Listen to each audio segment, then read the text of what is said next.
Salut mes petits squales, j'espère que vous allez bien. Alors, aujourd'hui, je vais faire une vidéo un peu différente de ce que je fais d'habitude. Et je vais vous parler de quelque chose qui me passionne, mais quelque chose de fou. Je pense que vous l'avez compris, hein, si vous regardez les Lego que j'ai sur Instagram. J'adore les dinosaures, littéralement. Donc, aujourd'hui, je vais vous faire mon petit top 3, du coup, des dinosaures terrestres, hein, voilà, parce que, voilà, je l'ai expliqué dans l'autre vidéo, mais je vais le réexpliquer ici. Les dinosaures, donc terrestres, sont plus proches du coup des oiseaux, génétiquement parlant.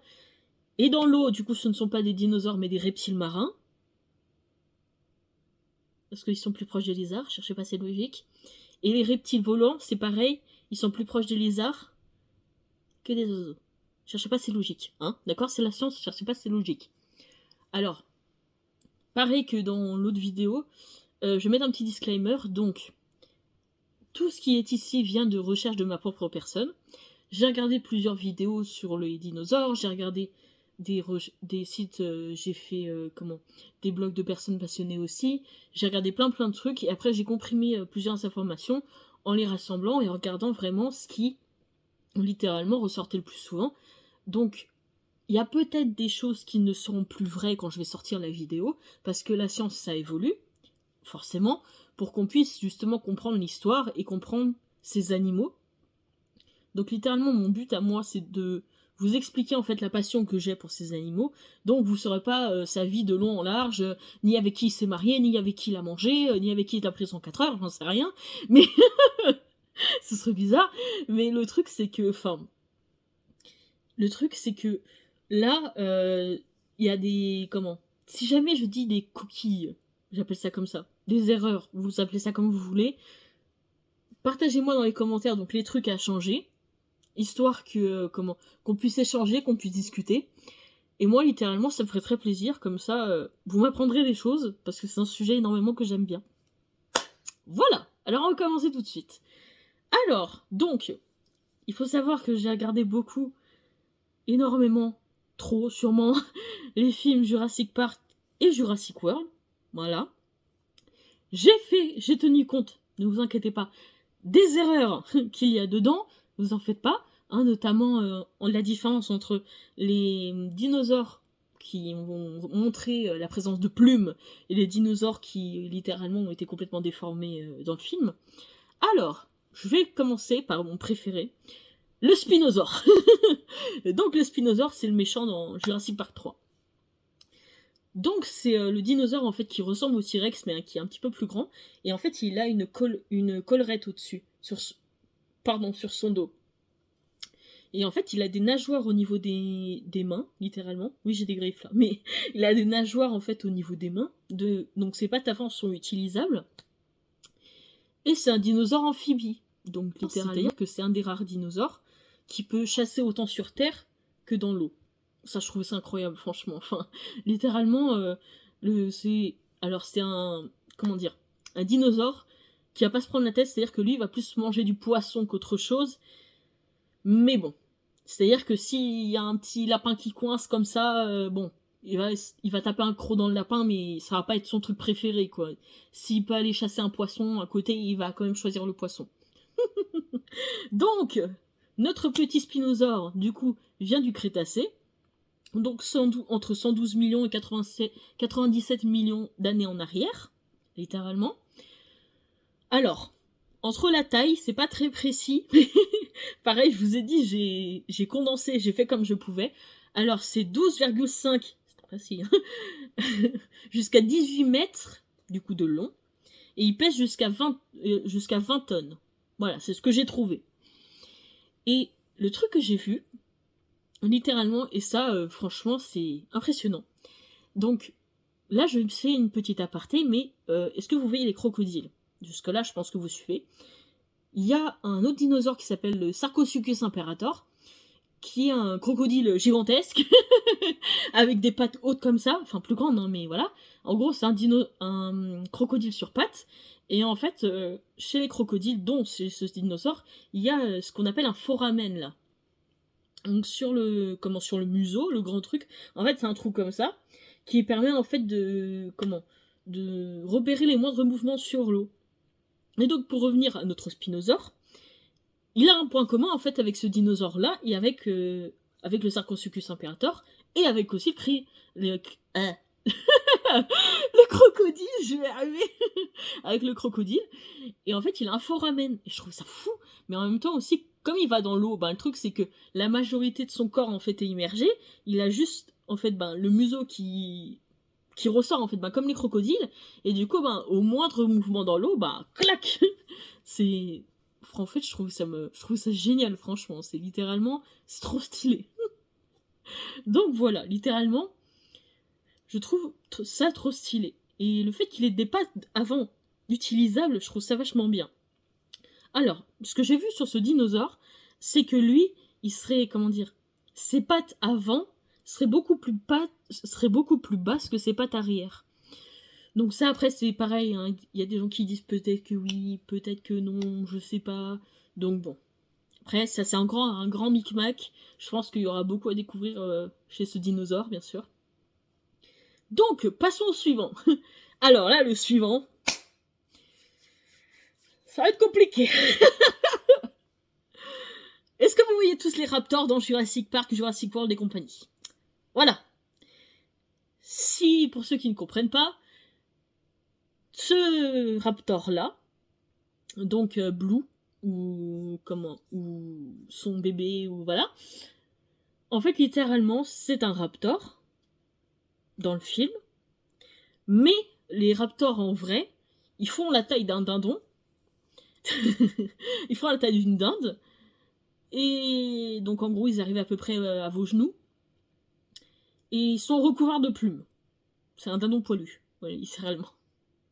Je sais, je suis en train de péter votre délire, d'accord? Ne m'en voulez pas, voilà, ne venez pas m'engueuler. Ne venez pas m'engueuler, s'il vous plaît. Et en fait, on pense, du coup, parce qu'il y a un squelette, du coup, du Daraptor, qui est celui que j'ai choisi, du coup, donc, qui fait partie de la famille des raptors. Donc, c'est une jambe, précisément, qui a été, du coup, retrouvée. Je crois que c'est comme ça qu'on dit. Qui a été trouvée, plutôt, découverte, comme vous voulez, en 1991, du coup, à la date présumée, en fait, à peu près dans les films Jurassic Park. Et on pense que, du coup, c'est ça qui a donné l'inspiration pour, du coup, les raptors. Qui, pour la grandeur du raptor, la forme, tout ça. Et donc, bien évidemment, j'ai fait mes recherches, lui aussi, il a des poils, mais il est bien à la grandeur, du coup, donc, de Blue, du raptor, comme on se fait dans l'idée de Jurassic Park, littéralement. Donc lui également, donc Ludaraptor, pas le Vélociraptor, Ludaraptor. Je vous mettrai des images aussi pour que vous puissiez comparer avec les autres raptors de sa famille, littéralement. Donc, littéralement, il vient du Crétacé, donc 125 millions d'années, à peu près. Donc, ça fait un moment, quand même. Donc, littéralement, il a été découvert aux États-Unis, c'est pour ça qu'il s'appelle Ludaraptor, hein, littéralement, cherchez pas. Les gens, ils se sont pas compliqués la vie, ils ont fait, lui, on l'appelle comment? Je sais pas, tu l'appelles comment? Je sais pas, on va l'appeler Ludaraptor. Basta, on va prendre un café, salut. C'est tout.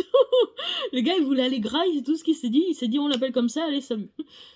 Donc, du coup, les mensurations de notre cher dino sont 7 mètres de long, c'est une bonne grande taille, quand même, 1,8 mètres de haut, donc ce qui pourrait correspondre à peu près du coup à l'image qu'on se fait du coup des vélociraptors du coup dans Jurassic World, à peu près, et 500 kilos. C'est de la bonne bestiole quand même. Donc, du coup, c'est la même famille du coup que le vélociraptor et le Deinonychus. Donc du coup, ils ont la même tête, hein. Mais le vélociraptor du coup, comme je vous dis, c'est un dindon avec des plumes. Le Deinonychus, il est un tout petit peu plus grand que le Vélociraptor, et lui, pour le coup, il est recouvert d'écailles avec légèrement des plumes sur les bras, et pas une collerette, un pic là, je crois. Donc voilà. Et l'Udaraptor, donc celui que je préfère, il fait la même taille du coup que le Vélociraptor du coup dans Jurassic World, et lui, littéralement, il a des plumes aussi. On a découvert très très tard, du coup, que parmi les 700 espèces qu'on a découvertes, 50 ont montré la présence de plumes, parce qu'en fait, littéralement, bah quand on trouvait un fossile, en fait, on détruisait tout ce qu'il y avait autour. Donc, bah, littéralement, on pouvait pas savoir qu'il y avait des plumes et des choses comme ça. Voilà, par contre, on sait toujours pas pourquoi à quoi ils servent les plumes, hein, littéralement. Si c'est pour la chaleur, si c'est pour impressionner les femelles, si c'est pour, pour réduire la température sur leur corps, on sait toujours pas. Donc voilà, il y a des plumes, c'est tout ce qu'on sait. Mais bon, voilà. Donc en tout cas, mon préféré à moi, c'est l'Udaraptor. Donc je mettrai des photos comme ça, au moins ça vous aidera. Et là, je pense que bon, tout le monde va savoir qui c'est. Tout le monde. Avec toujours ces films iconiques. Le Triceratops. Le dernier de la liste est le Triceratops. Alors, donc également, notre petit Triceratops est, du coup, vient du cétacé entre le 68 et le 66 millions d'années. Alors, c'est un dinosaure, du coup, lui, c'est un tank. C'est-à-dire que littéralement, lui, il fait 7 à 9 mètres de long. Donc voilà. En gros, il a à peu près les dimensions d'un bus londonien, à peu près. 4 mètres de haut et 5 à 8 tonnes. Dites-vous une chose, c'est que lui, il peut aller jusqu'à 30 km/h à peu près. Mais lui, il est endurant. C'est-à-dire que si toi, tu lui piques ses œufs en disant « T'inquiète, je vais me faire une omelette du futur, je vais mettre du gruyère, du jambon, du tout ce que vous voulez mettre dedans. » Et ben dis-toi un truc, t'as intérêt à courir. Parce que si lui, il te court après, t'es foutu. Parce que lui, il est très très très endurant. Sauf que vous vous doutez bien que un bon dinosaure de 8 tonnes qui se met à courir sur 30 km, il peut pas, comment dire, il peut pas être agile, il peut pas... En fait, il est endurant, mais il a pas d'agilité. C'est-à-dire que littéralement, si tu fais un virage comme ça trop coin, enfin, trop à droite ou trop à gauche, bah lui, il peut pas tourner, tu vois. Il a pas l'option virage, il a pas l'option clignotant, tu vois. C'est pas possible. Il a pas ça. Donc, littéralement, c'est ton seul moyen de... En fait, littéralement, de lui échapper. Donc, tu prends pas ses œufs, hein, parce que sinon, tu vas te faire embrocher. Voilà, je suis partie dans mon délire, mais tout va bien. Donc, du coup, passons aux caractéristiques du Triceratops. Donc, je pense que vous voyez un peu le physique du Triceratops. Donc, il a 3 cornes sur la tête, dont 2, du coup, sur le front. Et donc, les 2 sur le front, elles font 1 mètre de long. Je me suis dit, mais 1 mètre de long, c'est pas possible. Et après, je me suis rappelé de la taille des dinosaures qu'il y avait au temps où lui était là, et je me suis dit, bah écoute, pour se défendre ou pour s'embrocher avec d'autres dinos, c'est peut-être plus pratique que de faire 1 mètre de long, hein. Parce que bon, c'est toujours mieux, on va pas se mentir. Donc littéralement, je me suis dit aussi, quand il doit manger des feuilles et qu'il y a quelqu'un qui vient l'embêter, là, bah s'il veut l'embrocher, il faut qu'il ait de quoi l'embrocher, quoi. S'il a des trucs de 50 cm comme ça, laisse tomber, ça sert à rien. Après, je pense que vous savez aussi qu'il a une grande collerette du coup dans le cou. Et en fait, du coup, ça lui sert à protéger en fait son cou, qui est une zone sensible en fait, par rapport du coup aux autres prédateurs. Parce qu'en fait, c'est comme l'ankylosaure. Donc, pour ceux qui voient Jurassic World plutôt.